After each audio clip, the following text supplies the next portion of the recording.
দাদুরা আজকে বলে মা দিবস। আসলে ফেসবুক না খুললে কিংবা ফেসবুক যদি না থাকতে তাহলে আমরা অনেক কিছুই জানতাম না। এই ফেসবুকের উছিলায় এখন আমরা কিন্তু অনেক কিছু জানি। আজকে মা দিবস।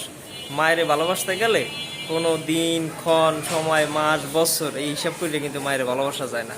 যে লোকটা 9 মাস পেটে ধারণ করছে এর জন্য একটা দিনে আপনি ছবি তুলবেন, ছবি তুললে ফেসবুকে আপলোড করবেন, আপলোড করিয়া করবেন যে মা আমি তোমার অনেক ভালোবাসি। হ্যাঁ, আর 364 দিন হ্যার খোঁজখবর লইবেন না, হ্যারে দেখতে দেখতে যাইবেন না, হ্যার খোঁজখবর লইবেন মাসে 1 ফিট। হ্যাঁ, হ্যারে হাত খরচ দেবেন না। এইরকম মা দিবস এইরকম না হইলেও চলবে। হ্যাঁ, মায়ের ভালোবাসতে মায়ের সাথে সুন্দর করে কথা বললেন, ঠিক আছে দাদুরা, এইলি হইবে। আজকেও এই মা দিবস যে হইছে, এই মা দিবসে আজকে ফেসবুক খুললে হইয়ে জানলাম মায়ের ভালোবাসতে গেলে ফেসবুকে পোস্ট দিয়ে স্ট্যাটাস দিয়ে ফেসবুকে ই করে তারপর মায়ের ভালোবাসতে বিষয়ে জানলাম। মায়ের ভালোবাসতে গেলে প্রত্যেকটা দিনই সমান, সব দিনই মায়ের ভালোবাসা যায়। ধন্যবাদ, ভালো থাকবেন, আল্লাহ হাফেজ।